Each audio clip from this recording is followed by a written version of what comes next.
I wonder when he started to look down on me. Before we got married, he was so kind and respected my opinions. Incompetent. Idiot. Moron. Day after day, he hurled these cruel words at me, constantly asserting his own superiority. One day, I couldn't stand it any longer and talked back. He got mad and stormed out. At that moment, I realized something. I should have done this from the beginning. My name is Elsa, and I'm 28 years old. Just an ordinary office worker at a certain company. I met my husband, Nathan, through a friend, and we got married after dating for 2 years. From the beginning, he was very smart and always made me feel happy. Elsa, here. Is this from my favorite brand? It's been a year since we started dating, right? I wanted to give you something memorable. This is so expensive. I'm sorry. You went to so much trouble. Don't worry about it. I bought it because I wanted to give it to you, Elsa. He was unusually thoughtful for a man, always noticing even the smallest changes in me. In retrospect, he might just have been used to dealing with women. But for me, who had little dating experience, he was very attractive. Fair and kind to everyone, good at conversation. Friendly, well-liked by everyone. However, that was just his public persona. A year after our marriage, the kind man he once was is gone. He seems to keep up appearances, but when he comes home, he becomes a domineering jerk. We both work, but I always do the housework. If I come home late because of overtime, or serve frozen food, he immediately scolds me. Hey, why is dinner frozen food? Sorry, I had to work late today, so I didn't have time to cook. Don't make excuses. You're such a failure. You can't even make a proper dinner. There's no point in saying that. I'm working too, you know? If you're to complain so much, maybe you can cook sometimes. Huh? What are you talking about? I'm the one allowing you to work. Be grateful to me, you loser. Now, hurry up and cook something. Apparently, in his mind, I'm just selfishly choosing to work. All I want is to keep working until we have kids. He doesn't think at all about sharing the housework because we both work. He's always insulting people, but if something good happens to him at work, he can't stop bragging about it. Just the other day, he came home in high spirits and started talking right away. Today at work, my colleagues relied on me. Man, it's tough having my own work and still being busy. I see. Good job. Everyone at the company recognizes my abilities, so people naturally come to me. Nathan, you're amazing. Right? I'm on a different level than a loser like you. You're lucky. Be grateful that you got to marry someone as capable as me. Despite our income not being that different, he talks as if he's the only one who's superior. To be honest, his attitude often makes me angry. Usually, I manage to endure it, but sometimes I can't help but talk back. However, no matter how much I express my own opinion, he never changes his mind and just fights back with his usual sophistry. Lately, even arguing has become a drag. I've always enjoyed keeping a diary. When we first started dating, it was filled with happy stories, but recently it has become nothing more than a record of the verbal abuse and harsh words from Nathan. One day, an unforgivable event had occurred. I had planned a meal out a month in advance to celebrate my best friend, Sally's birthday. I had told Nathan about this, and he had agreed to it. Despite that, on the day itself, he sprouted the most absurd statement. Hey, we're going to my parents' house today. What? I couldn't believe my ears. We can't today. I've told you I'm having dinner with Sally for her birthday. I must have forgotten about that trivial matter. Anyway, start getting ready to go to my parents' house. But I told you. I can't go. I have a promise with Sally. If it's that important, Nathan, you should go alone. Huh. If I did that, our parents would get the wrong impression. They might think our marriage isn't going well and start prying into my life.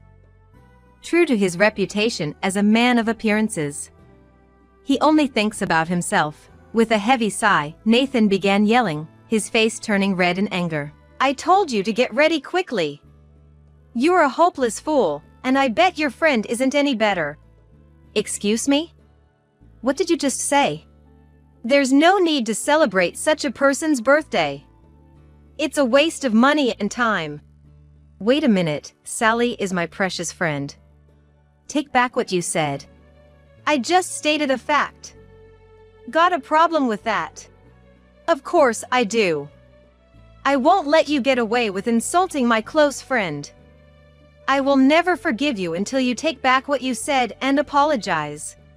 Nathan, however, smirked provocatively and snorted. Won't forgive until I apologize? Do whatever you want. I don't need your forgiveness. What's with that attitude? Do you even realize how horribly you're behaving? You just insulted my dear friend. Man, what a hassle. Enough. I'm out of here. While I'm gone, you better reflect on your actions. Think hard with that useless head of yours about how to behave towards me in the future. He stormed out, leaving behind only the bare essentials. The faint love I had left for him completely vanished at that moment. I couldn't forgive him anymore. Not just me, but to insult my dear friend too. Without chasing after him, I headed to the rendezvous point with Sally. Several hours later, after having a fun meal and a shopping spree with Sally, I returned home at night. Nathan wasn't home yet, but that didn't matter to me. I had completely lost any feelings for him. He didn't return, and I enjoyed living alone for several days. During that time, I had a realization. Wait a minute. Isn't life much more comfortable without him? Even when I managed household chores in between work, he wouldn't even utter a word of thanks, let alone praise. On top of that, he would constantly belittle me. Continuing such a marital relationship would be a complete waste of time and money. In my valuable life, Nathan's existence is nothing but a hindrance. Why had I even tried to understand and make efforts for such a husband? All my patience up until now suddenly seemed foolish. If I continued this marriage, it would only chip away at my mental health. It's smarter to get a divorce as soon as possible. Thus, I decided to divorce. When I told my best friend Sally about this, she listened to my story with sympathy. That's what happened. I just assumed you were living a happy married life. He's always desperate to keep up appearances. It's terrible at home. As she said this with a far-off look in her eyes, Sally murmured. I see. So, what's the plan now? I'm thinking about getting a divorce. I see. If that's your decision, Elsa, I think it's for the best. Can I refer you to a top-notch lawyer? That would help. I'm a secretary at a law firm. I know many competent divorce lawyers. Thank you. I can finally break free from that man. I'll start a new life. Following that, I consulted with the lawyer Sally introduced to me, and started making steady preparations for the divorce. Nathan returned exactly a week after he left. Seeing me, he grinned and spoke. Hey Elsa, long time no see. How was it? Being alone must have made you realize a few things, right? Yes, I did realize a few things. At my reply, he nodded in satisfaction. Good to hear. You must have understood my value in this week. I hope you reflected properly. Reflected? What should I reflect on? Huh? You really are dumb. Even though I gave you plenty of time to think, you haven't changed a bit. I have. I've changed indeed. He looked puzzled at my strong declaration. What's changed? What on earth are you talking about? My feelings have changed. Huh? I don't see any change in you. First, could you sign this for me? What's this? It's a divorce application. Can't you see? A divorce application. As soon as he saw the divorce application I presented, he exploded. Damn it! Are you out of your mind? You should be grateful for me while I was gone. Don't talk nonsense. It was rather comfortable being alone. That's why I'm asking for a divorce.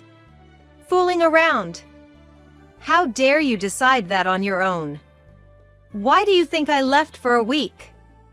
To make you reflect on your actions and give you time to think. Well, I appreciate that. Thanks to you giving me time, I've realized it's more comfortable without you, and I don't need a man like you at all. What?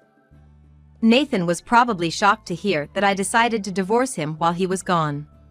His mouth opened and closed as he tried to squeeze out words. You're joking. I gave you time to think out of goodwill, and now you're talking about a divorce. I won't accept such selfish behavior. It doesn't matter if you don't accept it. I'm not canceling the divorce. Plus, I'll get compensation at the divorce trial for the mental suffering you've caused me. Compensation in the divorce trial? Why should I pay? I've always told the truth. Do you think your oppressive remarks will be accepted? Even if it's the truth, it doesn't mean you can say anything just because we're married. Shut up. I've been listening to you all high and mighty. I won't pay a dime in divorce compensation, you hear me? Do as you please. Just remember, I'll have a lawyer on my side. Prepare yourself for that. Nathan started to shake, his face reddening like a volcano on the brink of eruption. He couldn't accept that the woman he had belittled for so long was now pushing him into a corner. Before long, he began to yell, spittle flying from his mouth. Enough of this. You should just listen to me. Who put these ridiculous ideas in your head? That good-for-nothing friend of yours? No. All decisions were made by me alone. Well then, you must be incredibly stupid. If you divorce me, you're just losing a capable husband. You're only setting yourself up for loss. It's quite something for you to say that. You're the only one who thinks you're capable. Why can't you see that? What did you say? All I need is for you to properly pay the divorce compensation. Can you sign the divorce papers quickly? Don't mess with me. There's no evidence that I've caused you mental distress. There is evidence. What? I showed him the numerous diary entries I had recorded on my phone. In it were detailed accounts of the daily verbal abuse I had endured. Looking intently at the smartphone screen, I told him clearly, you know, keeping a detailed diary like this can be used as evidence. I was surprised to find out myself. You've been recording this all along. It was a daily habit. I've always liked keeping a diary. But who knew it would come in handy like this? It was worth being diligent all this time. Don't mess around. I won't let you do as you please. He stormed into my room, no doubt looking for the diary to destroy the evidence. As I watched him frantically search for my diary, I spoke with a relaxed smile. Sorry to disappoint you while you're searching so diligently, but it's useless. I've already handed over the diary to my lawyer. What the hell? Of course I wouldn't leave evidence around here. I've been preparing for the divorce for a while now, when you weren't around. Shut up. I'll never admit to a divorce. I won't approve it. Huh? I don't need your approval. Even without it, as long as I have enough evidence, I can divorce. Nathan seemed to want to retort, but perhaps he realized it was futile and clenched his teeth in anger. He didn't seem to think he had done anything wrong. I was truly dumbfounded by him. You really are a joke right now. What's that? Do you even understand why it's come to this? It's because you're a despicable person who can verbally abuse others without feeling any guilt. You probably thought if you acted nice until we got married, you'd have me in your grasp. Well, you're out of luck. I'm not stupid enough to dedicate my life to a lowlife like you. How dare you? Who do you think I am? You? I only see you as an overconfident piece of trash. What? A piece of trash? While you weren't around, I realized it's a waste of time to be in a marriage with trash like you. So I decided to quickly throw you out. I hope you struggle and suffer from now on. fall down to the depths of hell. Never, ever involve yourself in my life again. I ignored my stunned husband and left the house. I never looked back. When I reported the divorce to Nathan's parents, they were furious with him. You idiot! Divorce is a disgrace to our family. That's right. We can't show our faces to the neighbors. What are you going to do about it? Indeed, they were the parents of this man. It seemed his parents also cared abnormally about what others thought. As for his father, he gave his son a stern scolding, followed by a beating. Ouch! Stop it, Dad! Shut up! You can't even protect your own family. But I didn't expect that woman to resist me. You're disowned. Don't come back to this house. No way! Reflect on your actions alone for a while. Nathan didn't seem to expect to be hit by his own father. He reportedly apologized profusely, crying pathetically. Despite his pleas, he was easily disowned from his family home.